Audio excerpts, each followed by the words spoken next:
जय श्री राधे कृष्णा दोस्तों। चलिए आज सुनते हैं कर्माबाई की कहानी। राजस्थान के नागौर जिले के ग्राम कालवा में एक जाट किसान जीवन राम डूडी के घर 1615 में एक कन्या का जन्म हुआ। कन्या का जन्म होने पर पिता जीवन राम डूडी को अत्यंत खुशी हुई। उन्होंने उस कन्या का नाम कर्मा रखा। कर्मा को सभी कर्माबाई भी बुलाते थे। जीवन राम टूडी स्वयं एक कृष्ण भक्त थे।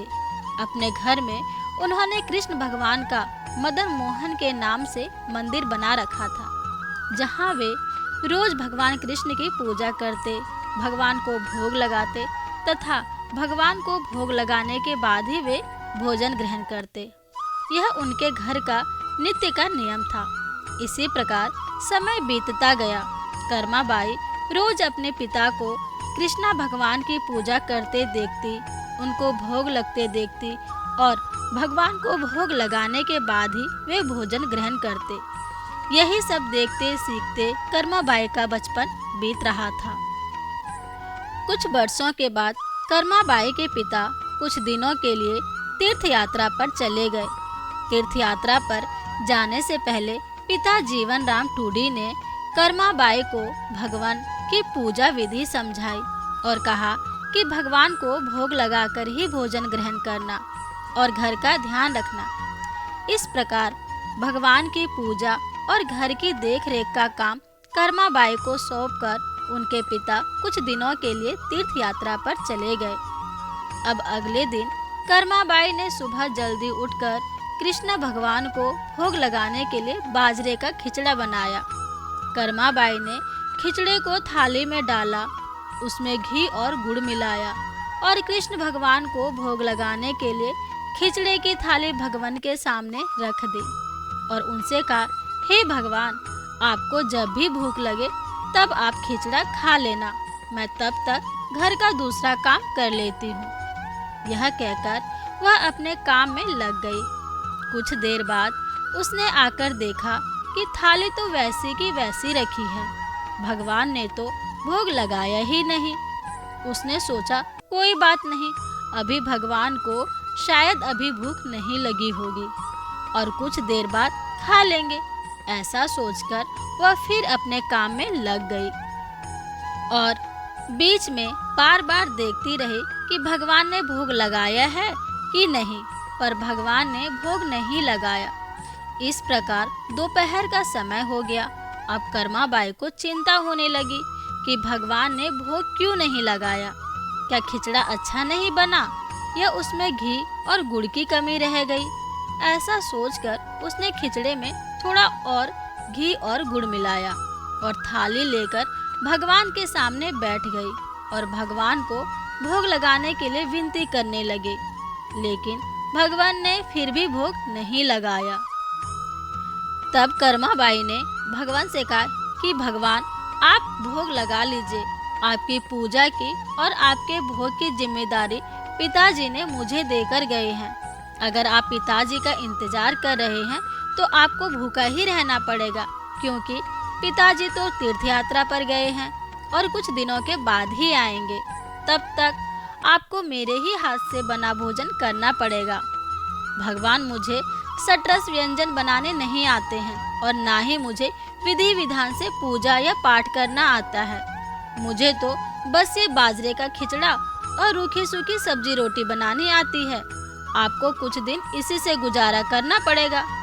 मैंने आपके खिचड़े में थोड़ा और ज़्यादा घी और गुड़ भी डाल दिया है, अब तो भोग लगा लीजिए। इस प्रकार कर्मा बार बार भगवान से भोग लगाने की विनती करने लगी, लेकिन भगवान ने फिर भी भोग नहीं लगाया।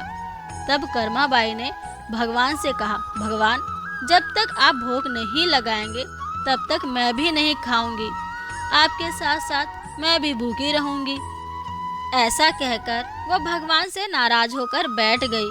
दोपहर बीत गई, शाम होने को आई, लेकिन भगवान की तरह कर्माबाई ने भी कुछ नहीं खाया। आखिरकार कर्मा की जिद देखकर भगवान की मूर्ति से आवाज आई, अरे कर्मा, तुमने पर्दा तो किया ही नहीं, मैं ऐसे कैसे भोग लगाऊंगा। यह सुनकर कर्माबाई ने अपने ओढ़ने का पर्दा किया और उसी की छाया में भगवान श्री कृष्ण ने बाजरे के खिचड़े का भोग लगाया और पूरी थाली खाली हो गई। कर्माबाई ने देखा और कहा, हे भगवान, इतनी सी बात थी तो पहले बता देते। सारे दिन खुद भी भूखे रहे और मुझे भी भूखा रखा। इसके बाद भगवान को भोग लगाकर कर्मा ने भी भोजन किया। इस प्रकार यह कर्माबाई का नित्य का नियम बन गया। कर्मा रोज सुबह जल्दी उठकर सबसे पहले भगवान के लिए भोग बनाती और भोग की थाली भगवान के सामने रखकर पर्दा लगाकर बैठ जाती और कुछ देर में देखती तो थाली पूरी खाली हो जाती। यह देखकर कर्मा बहुत खुश हो जाती और अपने दूसरे कामों में लग जाती। कर्माबाई का यह भाव था कि भगवान को सुबह जल्दी ही भूख लग जाती है, इसलिए वह सुबह सवेरे जल्दी उठकर किसी विधि विधान में पड़े बिना सबसे पहले भगवान के लिए भोजन बनाती है और बड़े प्रेम से भगवान को भोजन खिलाती है और भगवान को भोजन खिलाने के बाद निश्चित होकर स्नान आदि करती है और घर के दूसरे काम में लग जाती है। ऐसे ही यह लगातार क्रम चलता रहा। कुछ दिनों के बाद कर्माबाई के पिता तीर्थ यात्रा करके घर लौट आए। पिता के आने पर कर्मा ने उन्हें बताया कि पहले दिन जब उसने भगवान कृष्ण को भोग लगाया तो वैसे भगवान ने सारे दिन नखरे किए और शाम को जाकर खिचड़ा खाया और अब तो भगवान कृष्ण सुबह जल्दी भोग लगाते ही पूरी थाली साफ कर देते हैं। यह सुनकर कर्माबाई के पिता आश्चर्यचकित रह गए और कृष्ण भक्त पिता को कर्मा की सरल प्रेम भक्ति और भगवान श्री कृष्ण की कृपा को समझते देर नहीं लगी। कर्मा के पिता से सोचा कि जिस भगवान को प्राप्त करने के लिए वह तीर्थ यात्रा करने गए थे वो भगवान उनके घर में ही विराजमान है और उनकी पुत्री के हाथों से रोज भोग लगाते हैं। मन में ऐसा सोचकर वे कर्माबाई को अपनी पुत्री के रूप में प्राप्त करके अपने आप को धन्य समझने लगे और उन्होंने कर्माबाई से कहा कि पुत्री, आज से तुम ही भगवान की सेवा करना और रोज भगवान को अपने हाथों से भोग लगाना। ऐसा सुनकर कर्माबाई बहुत प्रसन्न हुई और रोज इसी प्रकार सुबह जल्दी उठकर अत्यंत प्रेम भाव से भगवान श्री कृष्ण को भोग लगाने लगी। इस प्रकार यह उसका रोज का नियम बन गया। कुछ वर्ष बाद कर्माबाई के पिता देवलोक को गमन कर गए।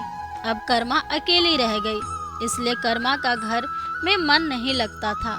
इसलिए कर्मा घर से भगवान श्री कृष्ण की मूर्ति लेकर अपने गांव कालवा को छोड़कर तीर्थ यात्रा पर निकल गई।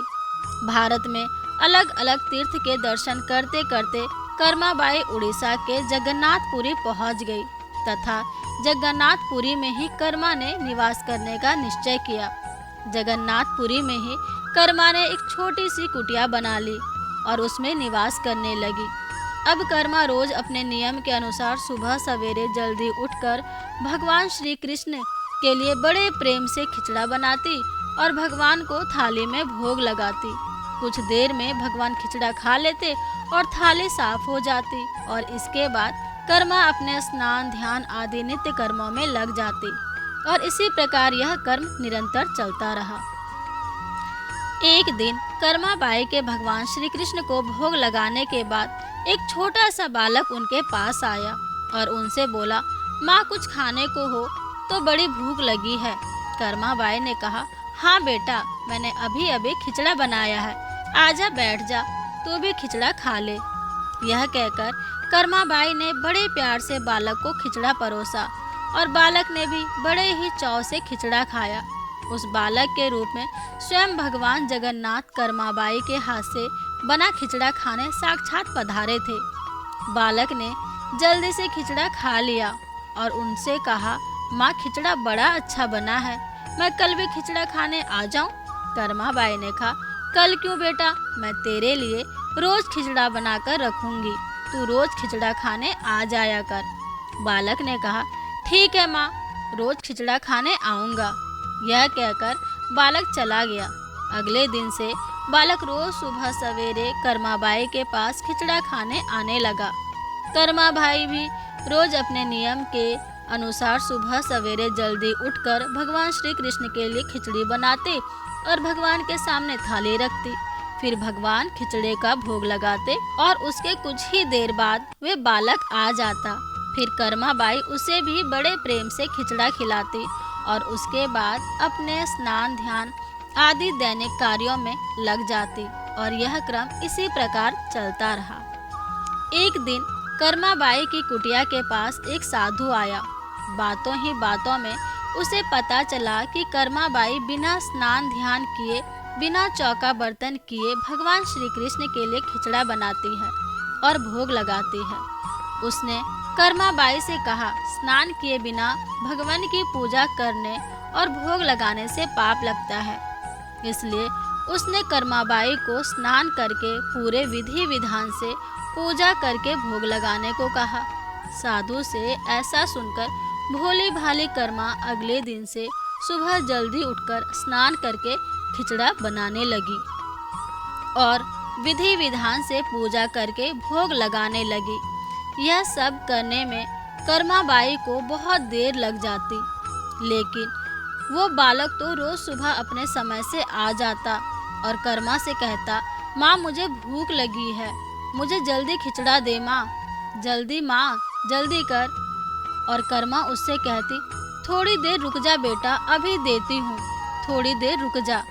और जब कर्मा भगवान श्री कृष्ण को भोग लगाकर बालक को खिचड़ा खाने को देती तो बालक उसे बहुत ही शीघ्रता से खाकर हाथ मुंह साफ किए बिना ही जल्दी से उठकर भाग जाता। और यह क्रम कुछ दिनों तक चलता रहा। और इन्हीं दिनों में भगवान श्री जगन्नाथ जी के मंदिर में सुबह के समय भगवान की मूर्ति के मुख पर खिचड़ा लगा हुआ रहता। और यह देखकर भगवान जगन्नाथ की सेवा में रहने वाले पुजारी, जो स्वयं बहुत बड़े कृष्ण भक्त थे, वे सोचते, आज के लिए भगवान श्री जगन्नाथ जी के मुख पर खिचड़ा कैसे लग जाता है। हम तो खिचड़े का भोग नहीं लगाते, फिर यह खिचड़ा कहाँ से आता है। कुछ दिनों तक लगातार भगवान श्री जगन्नाथ जी के मुख पर खिचड़ा लगा देखने पर पुजारी इसे भगवान के लीला मानते थे और समझ जाते हैं कि भगवान रोज कहीं से खिचड़ा खाकर आते हैं।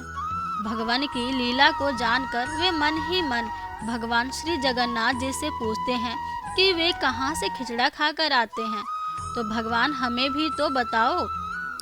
उसी रात भगवान श्री जगन्नाथ जी पुजारी के सपने में आते हैं और उनसे कहते हैं कि मेरी एक भक्त है कर्मा बाई, जो जगन्नाथपुरी में ही रहती है। वो रोज सुबह सवेरे मेरे लिए बाजरे का खिचड़ा बनाती है और बड़े प्रेम से मुझे भोग लगाती है। और मैं भी रोज सुबह जल्दी कर्मा बाई के पास खिचड़ा खाने जाता हूँ। मुझे उसके हाथ का बना खिचड़ा बहुत पसंद है। परंतु कुछ दिन पहले कर्मा के पास एक साधु आया और उसे स्नान ध्यान करके विधि विधान से पूजा करके भोग लगाने को कह गया। इसलिए आजकल वो विधि विधान से पूजा करके भोग लगाती है और उसके बाद मुझे खिचड़ा खिलाती है। ये सब काम करने में उसे बहुत देर लग जाती है और मुझे खिचड़े का इंतजार करना पड़ता है और भूख का कष्ट भी सहन करना पड़ता है। और जब तक मैं खिचड़ा खाता हूँ तब तक यहाँ मंदिर में भक्तगण आने लगते हैं। इसलिए आजकल मुझे खिचड़ा खाकर मुंह हाथ धोए बिना ही जूठे मुंह भागकर आना पड़ता है। भगवान श्री जगन्नाथ जी की यह जानकर पुजारी ने अगले दिन उस साधु की खोज करवाई और उस साधु को बुलाकर उसे सारी बात बताई। पुजारी से यह सब जानकर वह साधु घबराया हुआ कर्मा बाई के पास पहुंचा और उनसे कहा कि आप पहले की तरह ही सुबह जल्दी ही भगवान को खिचड़े का भोग लगाया करें। आपके लिए किसी नियम या विधि विधान से पूजा करने की आवश्यकता नहीं है। साधु से यह सुनकर कर्मा बाई अगले दिन ही पहले की तरह भगवान को खिचड़ा का भोग लगाती रही और उस बालक को भी बड़े प्रेम से खिचड़ा खिलाती रही। यह कर्म कई वर्षों तक चलता रहा और एक दिन कर्मा बाई इस संसार चक्र को छोड़कर प्रभु के धाम चली गई। उस दिन जगन्नाथपुरी के मंदिर में भगवान श्री जगन्नाथ जी के श्री विग्रह के नयनों से अश्रु निकल रहे थे। यह देखकर मंदिर के सभी पुजारी और जगन्नाथपुरी के राजा भी मंदिर में उपस्थित हो गए और प्रभु से विनती करने लगी कि हे प्रभु, क्या हमसे कोई भूल या अपराध हुआ है जिसके कारण जगत के पालनहार की आंखों से आंसू निकल रहे हैं। उसी दिन रात में पुजारी और जगन्नाथपुरी के राजा के स्वप्न में भगवान श्री जगन्नाथ जी ने कहा कि आज माँ कर्माबाई इस लोक से विदा हो गई और मुझ में विलीन हो गई, परंतु अब मुझे रोज सुबह सवेरे बाजरे का खिचड़ा कौन खिलाएगा। अगले दिन जगन्नाथपुरी के राजा ने मंदिर के सभी पुजारियों और संतों से राय ली और यह आदेश जारी किया कि आज से भगवान श्री जगन्नाथ जी को सुबह सवेरे सबसे पहले माँ कर्माबाई के नाम से खिचड़े का भोग लगाया जाएगा, जिससे भगवान को माँ कर्माबाई की कमी कभी महसूस ना हो। इसलिए आज भी भगवान श्री जगन्नाथ जी के मंदिर में श्री जगन्नाथ जी को विग्रह को 56 भोग से पहले बाल रूप में खिचड़े का भोग लगाया जाता है और इसे बाल भोग कहा जाता है। सैकड़ों साल बाद भी यह प्रथा आज भी वैसी ही है, यानी कि ये प्रथा आज भी वैसी की वैसी ही चली आ रही है। तो दोस्तों, ये थी कर्माबाई की कहानी कथा। वीडियो अच्छी लगी हो तो वीडियो को शेयर करना ना भूलें और चैनल पर नए हैं तो चैनल को सब्सक्राइब जरूर कीजिए।